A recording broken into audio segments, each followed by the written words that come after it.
Welcome to the Truman Charities podcast. I am Jamie Truman, your host.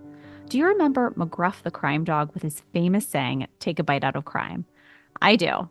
I remember seeing his commercials and even having McGruff the Crime Dog visit my middle school. Well, things have changed quite a bit since I was young. I spoke with the executive director and CEO of National Crime Prevention Council, Paul DelPonte. We speak about how they have updated their McGruff program to include the dangers of social media and fentanyl with kids. Did you know that fake pills are being sold online to kids that are laced with deadly amounts of fentanyl?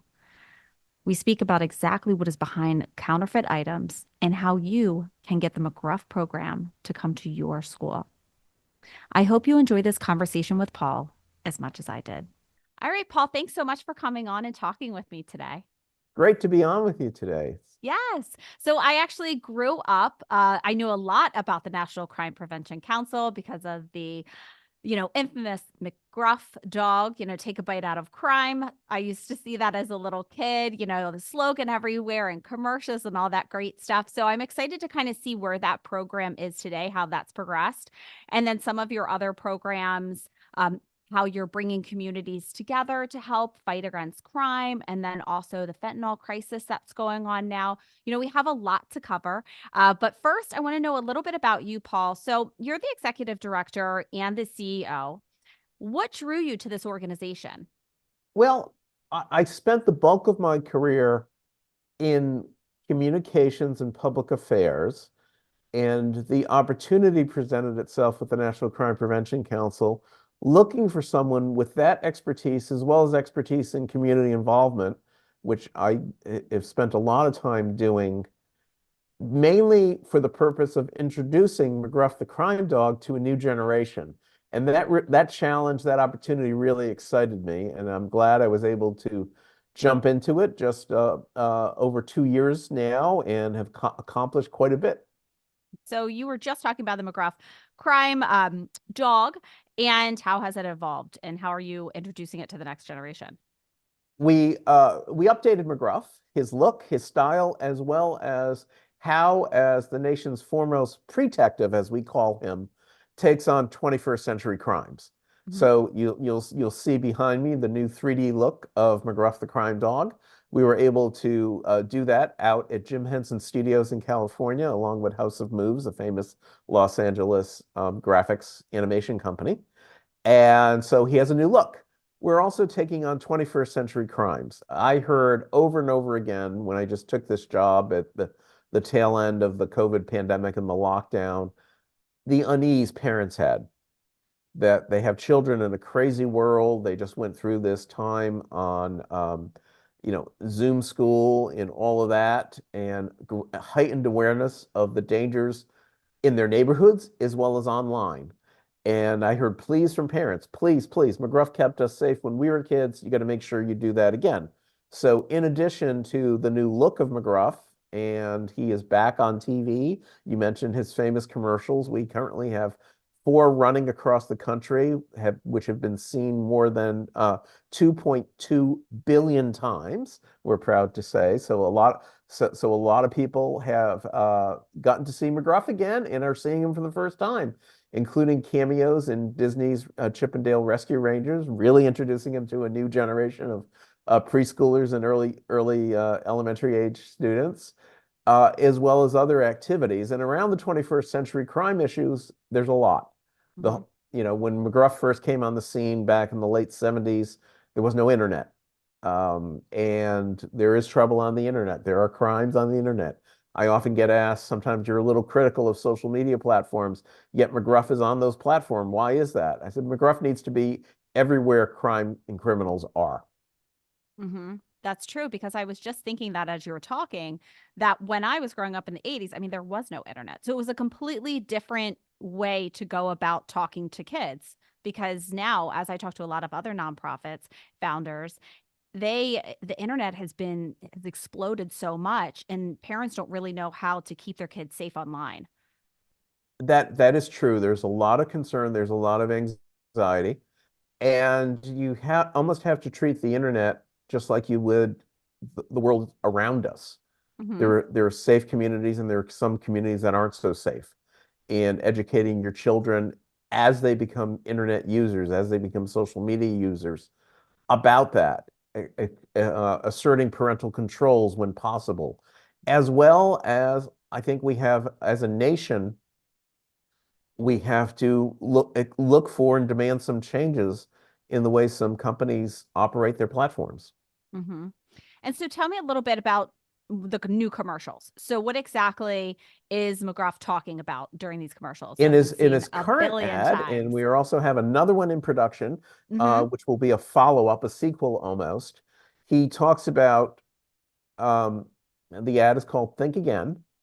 And if you think buying a fake sneaker online is harmless, think again. If you think buying fake cosmetics online is harmless, think again.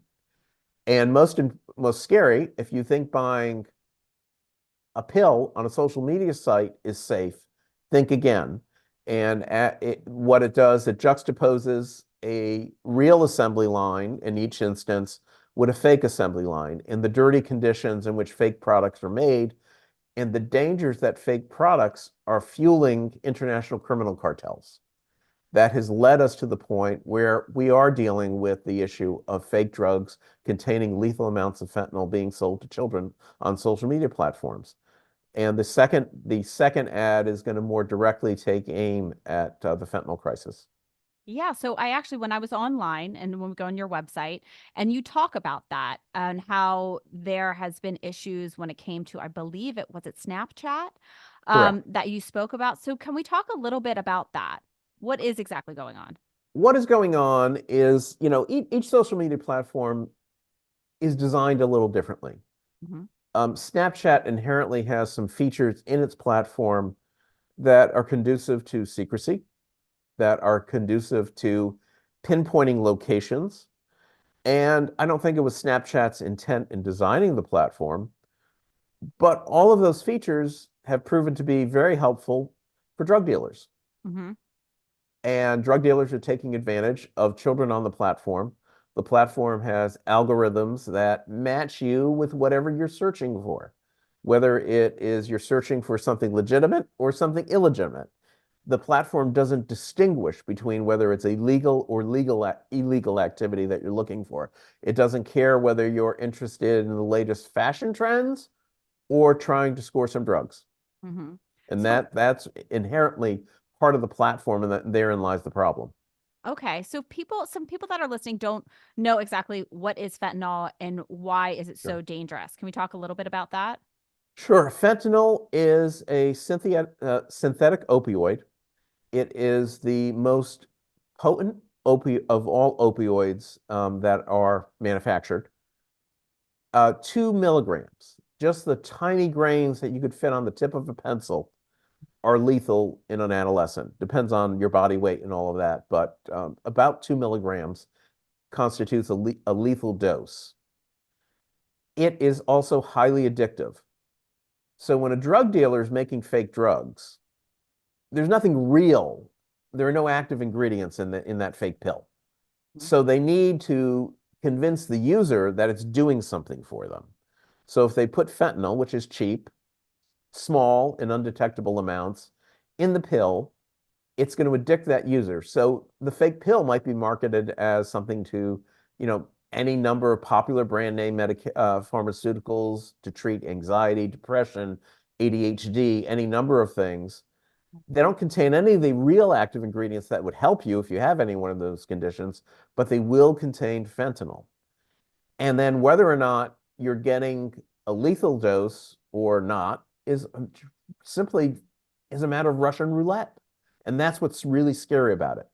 Wow. I didn't even think about that people are selling drugs that say Adderall or something like that Correct. to these And kids. that's the real danger.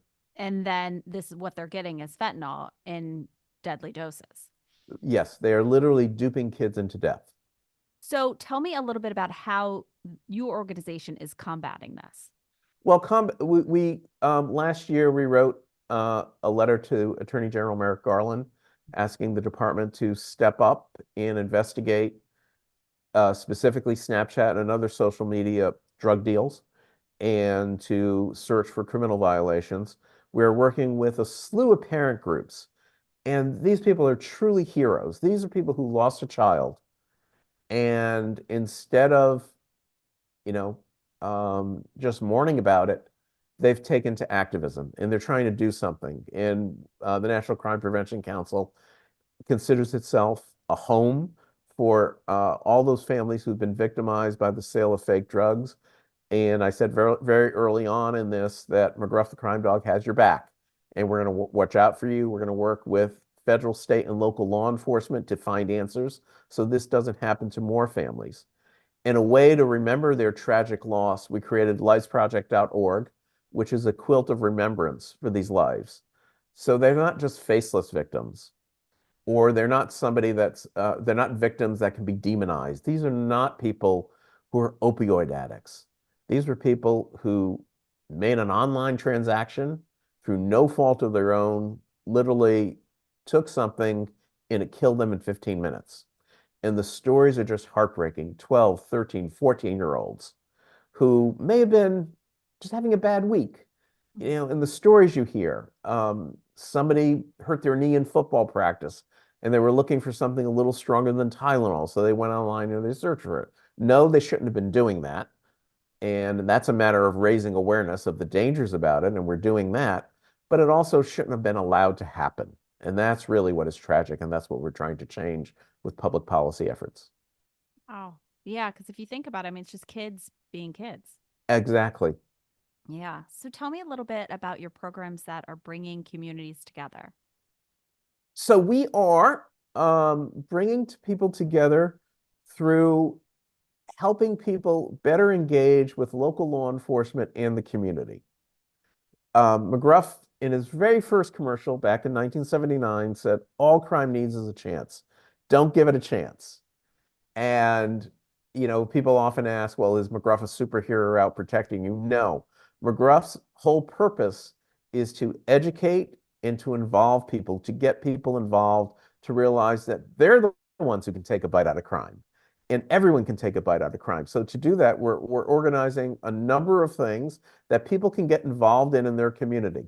We're having an Adopt the Crime Dog. Approximately 1,500 police departments across the country have an active McGruff public education program. And a lot of people are familiar with that. And many people remember that day McGruff came to their middle school and they got a little badge and all of that. So we're trying to better link together the community with police departments. So if your community does not have a McGruff the Crime Dog education program in your police department, we can help you create one with an Adopt the Crime Dog program so that we connect a local philanthropist or a local business in an area with the police department and they can sponsor the crime dog for a year. Oh, wow. That's fantastic. I do remember you were saying that and I like smiled. I was like, I do Yes, remember when he came it in, brings back many memories. right? I do Yeah. remember him in middle school coming in, talking with us. All right. So tell me a little bit about some of the other programs that you have going on. We have a program tied into one of the reasons why we were sort of one of the first organizations to take on the fentanyl crisis, because we had a deep understanding of what generated it and what was causing it. Mhm. And that is the sale of counterfeit products. And we have a project called Go for Real. It is now it's a multi-year, multi-million dollar campaign, which we partner with the United States Patent and Trademark Office that call attention to the dangers associated with fake products. There's one thing all fake products have in common. They're all 100% illegal. They violate intellectual property laws, number one. But very seldom do people who trade in illegal products just violate one law. There's oftentimes money laundering, other criminal activity.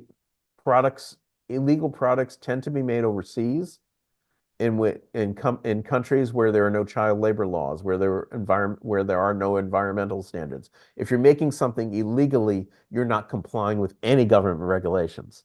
So, the products themselves can be dangerous, but even worse, what we're discovering is, the old adage, well, if you're out to solve a crime, follow the money. Mhm. So what is that money doing? It's fueling local gang activity, it's fueling child trafficking, and it's fueling an international drug trade. And so you might think buying a pair of fake sneakers is harmless, but it's not. It has a huge ripple effect beyond just putting, you know, economic pressures on the companies making legitimate products and our workers, but it's really causing real harms to crime. Where McGruff uh, actually was the person or the dog who coined the term cyberbullying, Mhm. with increased concerns about mental health and the amount of time children are spending online. We're upping our efforts in that area as well. Uh, a lot of the original things that we put out 10, 15 years ago on that topic are just as relevant today. And we're sort of combining the retro look with the new look of McGruff and making it fun.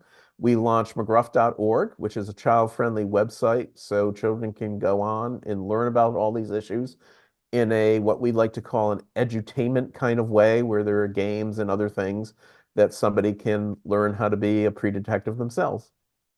It's interesting when I'm talking to you, it's just so much that I didn't know. Like, so when you think about, say, someone getting a knockoff purse or shoes or something like that, you don't really think of the implications of that and really what is going on behind the scenes of that. And then when you're speaking about what's going on with social media and kids, I mean, as a mother myself, it's just these are all things that we need to be educated on. So it is really great that you guys are taking so much time and effort to educate the public on what is really going on behind the scenes. So I really love that. And how do people get involved within your organization? There are a lot of ways they can get involved. They can visit ncpc.org and learn about all our programs. In fact, we're in the process of trying to redesign our website because what we discovered is there's too much on it, and we're trying to streamline it. I'd already mentioned the Adopt the Crime Dog program. If there are folks who want to get involved in that, we're happy to set you up. Another thing we're doing around fentanyl is on August 21st is Fentanyl Education and Awareness Day. We're trying to sponsor house parties across the country that people can sign up. We will um, send them links and educational materials, but something where they can invite their friends over. Ask for a small contribution from each of their friends to support our efforts in fighting fentanyl and educate people in the process. You can invite friends, have wine, cheese, or coffee if you're doing it in the morning or whatever. Make it a very social thing because we need to raise awareness. This is an issue. Back 2 years ago, we launched the Lies Project and the Digital Awareness Quilt. Actress Ava Michelle, who played Tall Girl, unfortunately lost her brother. She came and she joined us. And at that event where we kicked it off, I made the comment that this is an issue that's emerging, and this was just 2 years ago, not even 2 years ago, and that at some point in time, because of the way the issue was evolving and developing, that soon enough it would hit home.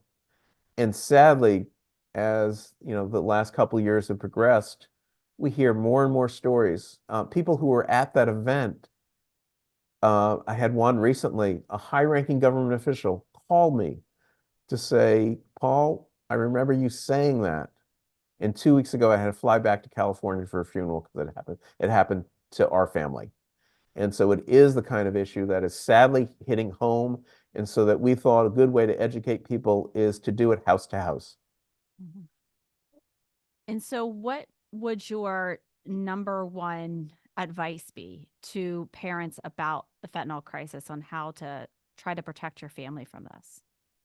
Number one advice would be to talk to your kids, learn about the issue yourself, educate them. And it doesn't matter how old they are, there are ways to talk about this issue that a child can understand. If it's a very young child, even a child who's a toddler in school, if you begin the process at a young age of getting them engaged and talking to you, that will help. So, a very young child, we all take our children to pediatricians when they're young, and a child gets an ear infection or a sore throat or something, and you get them in the process of going to the doctor, then the doctor doing a prescription for something you have to go to the pharmacy and take. Explain to them. You don't even have to talk about fentanyl at that stage. but start the process when they're young to let them know that there's a proper way to do this. And then as they get older, you can inject, well, there's a lot of scary things out there. And if you see something online, don't take it because it's not real and it could really even hurt you, possibly even kill you. And it's a little scary to tell to a child. You don't want to scare a young child, but there are age appropriate ways to do it. And it's never too early to start. I get that question a lot. When is the right time? And my answer is always the same. If you're asking yourself that question, it's the right time. That makes sense, right? If you're Yeah, questioning it, then it's time. then it's time. Exactly. So, Paul, before I let you go, I want, like, what have we not covered that you still think is important for people to know? Well, that everybody can become involved. And, crime is a scary topic. It's, you read the headlines, you watch the news at 11 and you hear some and see some really, really scary things. And part of that is people can get involved. They can take action and they can help stop it. You can have fun in the process. We do things to engage people to let them know. We are working with NASCAR driver Joey Gase and his teammate, former child actor Frankie Muniz, who played Malcolm in the Middle I and remember that. Agent Cody Banks, and we were just Yes. out. We were just out in Daytona for the big race. We're gonna and in Atlanta where we have McGruff on the cars, and it's a race against crime, and everybody can play a role. So we try to make this as engaging and as fun as possible when you're trying to talk and educate people about topics that are otherwise darn scary. Right. That's true. I mean, I know, I'm right outside of DC and it's increasing the crime and it is a little bit scary for parents and kids. And so what you guys have created is a great space to be able to talk about it and ways of prevention. And I want to thank you so much for coming on. And I want you to let everyone know how to follow you and how to donate. There you go. You can go to our website, ncpc.org, and there's a donate button there, and as well as one on McGruff.org. And there's also a McGruff shop where if you want to buy T-shirts, replica toy cars from Lionel of our race car, and other things, so you can contribute and look fashionable and have fun at the same time, as well as make a straight out contribution on social media. Please follow us. We're on all the major platforms. It is the @ McGruff @AT NCPC. So it's Perfect. @McGruff @NCPC. And don't worry, I'll have that all in the show notes for everybody. And a little extra thing, as I was looking at your website and I was learning all about your organization, and my son, my 3-year-old son, was near me, and I got on the page with the swag, and it's got the truck, and so we definitely ordered one of those. He was very excited. So Well, good. Well, we'll work on, we should set something up to give your viewers and listeners a little discount too. absolutely, we can definitely do that and put that in the show notes as well. So Terrific. thank you again so much, Paul, for coming on. And I want to thank everybody for tuning in to another episode of the Truman Charities podcast. Until next time. If you liked this episode, please make sure to rate and review our podcast. That is how more people learn about the Truman Charities podcast and our organization. And to make sure you don't miss any of our future episodes, subscribe. If you'd like to follow Truman Charities, you can follow us on Facebook @ Truman Charities, Instagram @ Jamie_Truman Charities, and check out our website, trumancharities.com.